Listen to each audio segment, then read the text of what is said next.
Հայոց եկեղեցի եւ Էջմիածին դրանք սովորական բառեր չեն, բառի բառարանային իմաստով։ Դրանք խորհրդանիշ են, արժեք, արժեքային համակարգ, որին հարվածելու համար էլ սկսվել է այս արշավը եկեղեցու եւ մեր հոգեվորականների դեմ։ Արտաքին թշնամին շատ ավելի լավ, քան մենք, քան նույնիսկ ներքինը, մեզնից լավ գիտի մեր եկեղեցու ու մեր հոգեվորականների արժեքը։ Պատահական չէ, որ ցեղասպանության տարիներին ամենից շատ բռնաճնշումների ենթարկվել են հենց հոգեվորականները։ Ես այս համատեքստում եմ տեսնում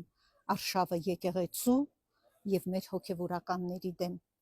Եվ իմ աջակցությունն եմ հայտնում թե մեր հայրապետին, ամենայն հայոց կաթողիկոսին, մեր ծայրագույն պատրիարքին, թե մեր կալանավորված հոգեվորականներին, մեր սրբազաններին, որոնք ոչ թե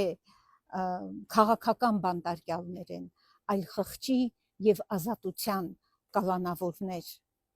Ժամանակին մեզ, ինչպես Իսահակյանը ասում էր, բոլորիս ասում էին Էջմիածնա ասկ, այսինքն Էջմիածինը, եկեղեցին, նրանք միշտ եղել են մեր գոյապահպանության հիմքում, դրանք այն սյուներն են, առանց որի հայ ժողովուրդը գոյություն չի ունենա, ինչպես Իսահակյանն էր ասում, կա Էջմիածինը, կա հայ ժողովուրդը, կա հայ ժողովուրդը, կա Էջմիածինը, նրանք առանց մեկ-մեկու գոյություն ունենալ չեն կարող։